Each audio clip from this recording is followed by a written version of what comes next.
T'es-tu déjà demandé ce que nous laissons vraiment derrière nous? Est-ce la somme de nos comptes en banque, les briques de nos maisons, les objets que nous avons accumulés? Ou est-ce quelque chose d'impalpable, une essence, un parfum, une beauté que seuls ceux qui ont vraiment su nous regarder peuvent percevoir? Bonjour à toi, qui viens chercher dans nos histoires la sagesse qui fleurit dans les jardins secrets de la vie. Le récit que je vais te confier aujourd'hui est celui d'un héritage, mais pas celui que l'on croit.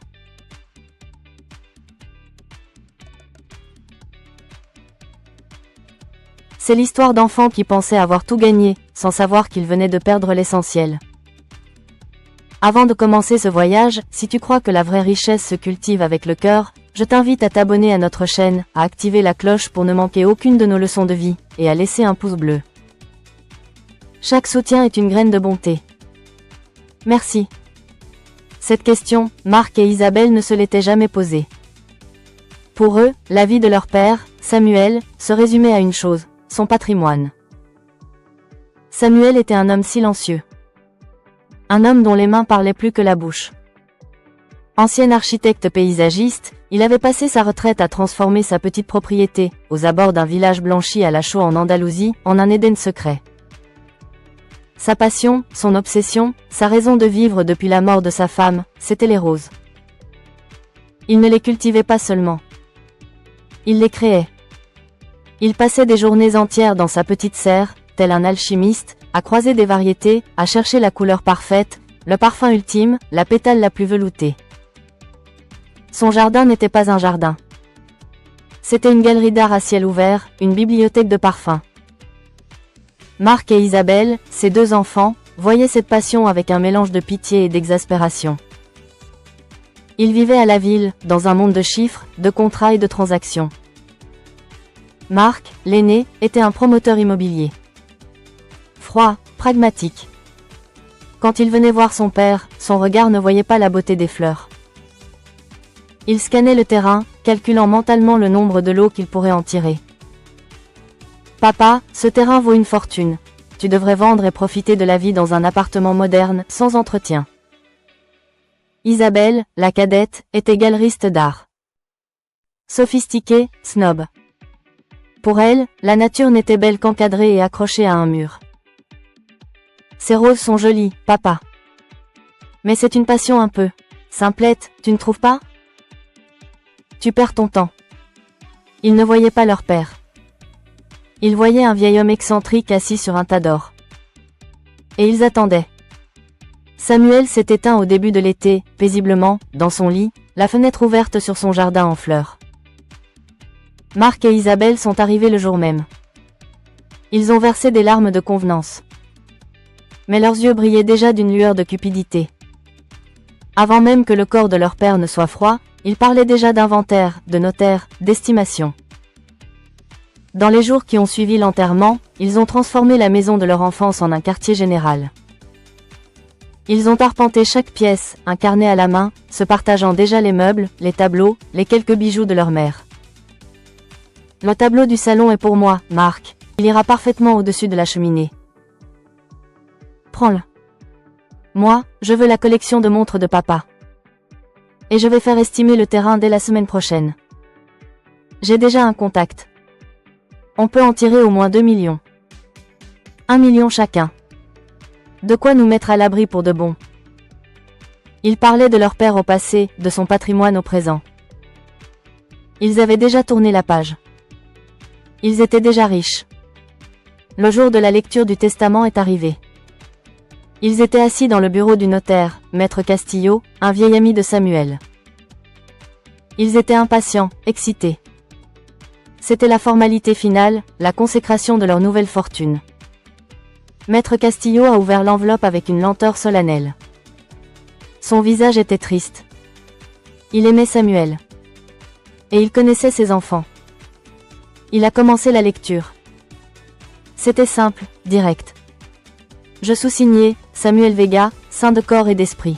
Il a détaillé les biens. La maison, le terrain, les comptes en banque, le portefeuille d'actions, la collection d'art. Je lègue l'intégralité de mes biens mobiliers et immobiliers, ainsi que l'ensemble de mes actifs financiers, à mes deux enfants, Marc Vega et Isabelle Vega, à parts égales. Un soupir de soulagement et de triomphe a parcouru le bureau. C'était fait. Ils se sont regardés avec un sourire entendu. Ils avaient gagné. C'est tout ? A demandé Marc, déjà pressé de partir pour appeler son expert immobilier. Presque, a répondu le notaire, ses yeux fixés sur le papier. Il y a un codicile, un ajout de dernière minute. Il a ajusté ses lunettes. Toutefois, a-t-il lu, il est un bien qui n'entre pas dans cette catégorie. Mon bien le plus précieux. Ma plus grande création. La rose que j'ai nommée El Corazón de la Noche, le cœur de la nuit. Elle est reconnaissable à ses pétales de velours noir et à son cœur couleur d'ambre. Le rosier unique se trouve dans ma serre, au fond du jardin. Ce bien, mon seul véritable héritage, je ne le lègue pas à mes enfants, car ils n'en verraient pas la valeur. Je le lègue, en pleine et entière propriété, à la seule personne qui a su voir la beauté là où d'autres ne voyaient que de la terre, Mademoiselle Clara Romero. Un silence. Marc et Isabelle se sont regardés, incrédules. Clara Romero ? A ricané Isabelle. La petite apprentie du pépiniériste ? La gamine qui venait l'aider à désherber le week-end ? Il est devenu complètement sénile à la fin, a lâché Marc en secouant la tête. Il lègue une fleur. Une fleur. C'est touchant de bêtises. Qu'elle la prenne, sa fleur. Ça nous évitera d'avoir à l'arracher. Bon, on peut y aller maintenant ? Ils se sont levés, laissant le notaire avec un regard chargé de pitié. Ils n'avaient rien compris. Ils étaient riches. Ils étaient heureux. Ils pensaient que la surprise était cette petite clause ridicule, ce dernier caprice de vieillard. Mais la surprise principale les attendait plus tard.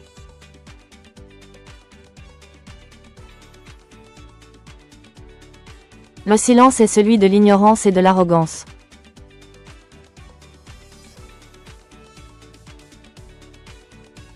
Je fais une pause ici, au moment où la cupidité semble avoir triomphé. Marc et Isabelle ont l'argent, la maison. Ils ont tout ce qu'ils voulaient. Et ils se moquent du seul cadeau que leur père a fait avec son cœur. Toi qui m'écoutes, qu'est-ce que cela t'inspire ? Penses-tu que la vraie valeur peut parfois se cacher dans les choses les plus simples ? Dis-moi dans les commentaires ce que tu penses de ce « cœur de la nuit ». Car son secret était sur le point de tout changer. Reprenons. Les semaines suivantes ont été une frénésie d'activité. Marc a fait venir des experts, des géomètres. Le terrain a été officiellement estimé à 2,3 millions d'euros. Isabelle a fait emballer les tableaux, les objets de valeur. La maison était vidée, froide, impersonnelle. Prête pour la vente. Un matin, alors qu'ils étaient sur place avec un agent immobilier pour finaliser les photos de l'annonce, une voiture d'une élégance rare, avec des plaques d'immatriculation française, s'est arrêtée devant le portail. Un homme en costume impeccable, d'une 50aine d'années, en est descendu. Il avait l'air un peu perdu. « Excusez-moi » a-t-il dit avec un léger accent. « Je cherche la propriété de monsieur Samuel Vega. J'avais rendez-vous avec lui. Je crains d'être un peu en retard. Je suis Jean-Pierre Duval. » Marc et Isabelle se sont regardés. « Monsieur Vega est décédé il y a 1 mois » a dit Marc sèchement. « Nous sommes ses enfants, ses héritiers. Que vouliez-vous » Le visage de l'homme s'est assombri. « Oh, je suis terriblement navré. C'était un homme exceptionnel. Je suis venu pour la rose. Le cœur de la nuit. Nous avions un accord. » « La rose » a répété Isabelle avec un air de dédain. « Ah oui. La fameuse fleur. Je crains qu'elle ne fasse plus partie de la propriété. Notre père l'a léguée à une jeune fille du village. Une certaine Clara Romero. »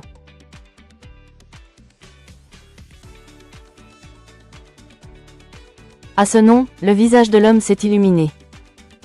Clara Romero. Mais c'est parfait. Votre père m'avait dit que si quelque chose lui arrivait, c'est elle qui prendrait le relais. C'est donc elle qui signera le contrat. Savez-vous où je peux la trouver ? Le contrat ?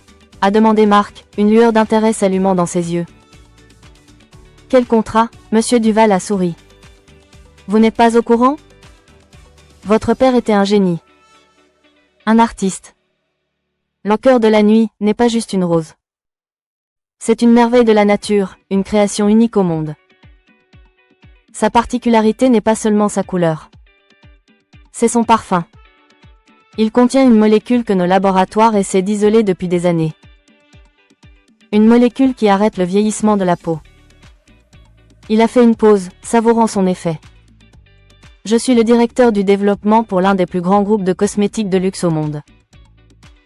Nous étions en négociation avec votre père depuis 1 an pour acquérir les droits exclusifs de sa création. Le contrat était prêt. Marc et Isabelle ne respiraient plus. Et, ce contrat, il s'élève à combien ? A réussi à articuler Marc. Le mari. Assez pour acheter plusieurs propriétés comme celle-ci. Nous avons fait une offre finale à votre père la semaine avant sa mort. 3 millions d'euros. Plus un pourcentage sur les ventes mondiales du futur parfum et de la future crème, à perpétuité. Il allait signer. Et maintenant, c'est Mademoiselle Romero qui va signer.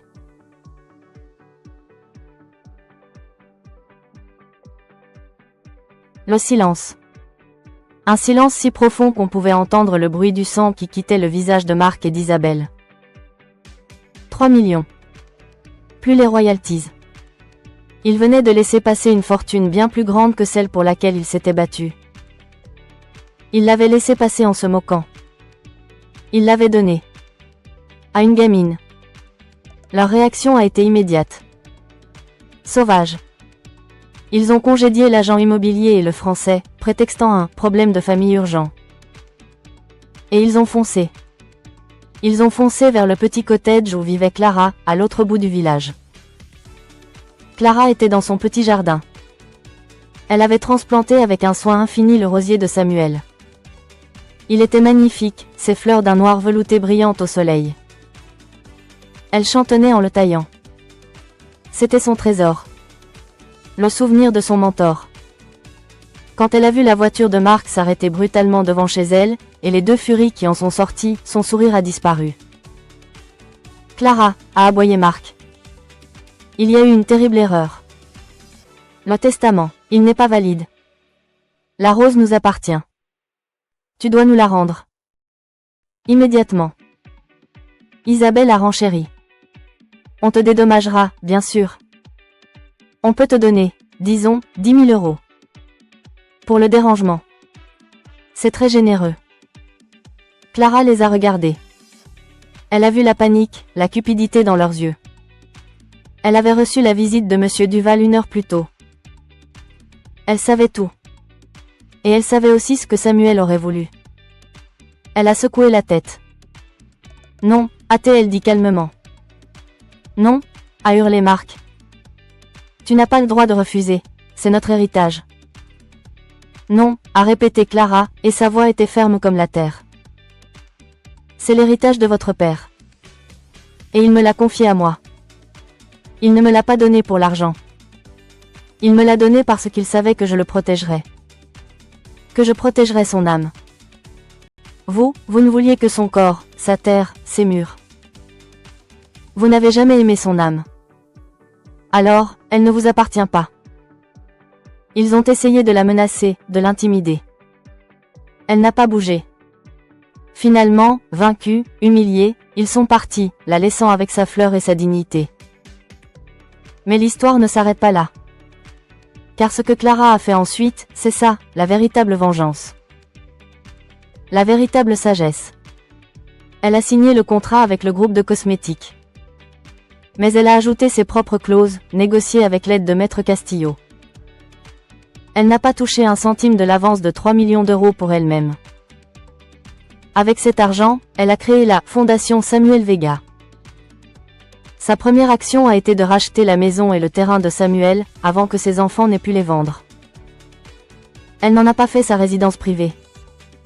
Elle a transformé la maison en un musée dédié à la vie et à l'œuvre de Samuel.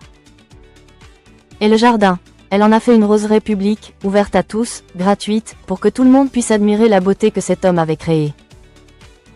Avec le reste de l'argent, et les royalties qui ont commencé à tomber, la fondation a financé des bourses pour de jeunes horticulteurs et paysagistes de la région. Elle a aidé les petits commerçants du village à se moderniser pour ne pas mourir. Elle a rallumé le cœur du village. Marc et Isabelle ont eu leurs millions chacun, de la vente de la maison à la fondation de leur père. 1 million qui leur a filé entre les doigts en quelques années, dépensé en voitures de luxe, en vacances tape à l'œil, en mauvais investissements. Aujourd'hui, ils sont retournés à leur vie d'avant, mais avec une amertume, un regret qui ne les quittera jamais. Parfois, ils passent en voiture devant l'ancienne maison de leur père. Ils voient les gens qui se promènent dans le jardin, qui admirent les fleurs. Ils voient la plaque en laiton sur le portail, Jardin Samuel Vega. Ils voient l'héritage vivant de leur père, un héritage de beauté, de partage, de communauté. Un héritage dont ils ont été exclus, non par un testament, mais par leur propre cécité. Ils avaient eu le choix entre 1 million d'euros et un cœur de la nuit. Ils ont choisi l'argent. Et ils ont perdu l'univers.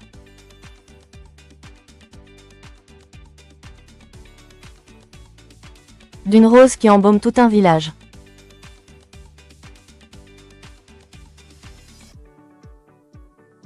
L'histoire de Samuel et de ses enfants est une parabole.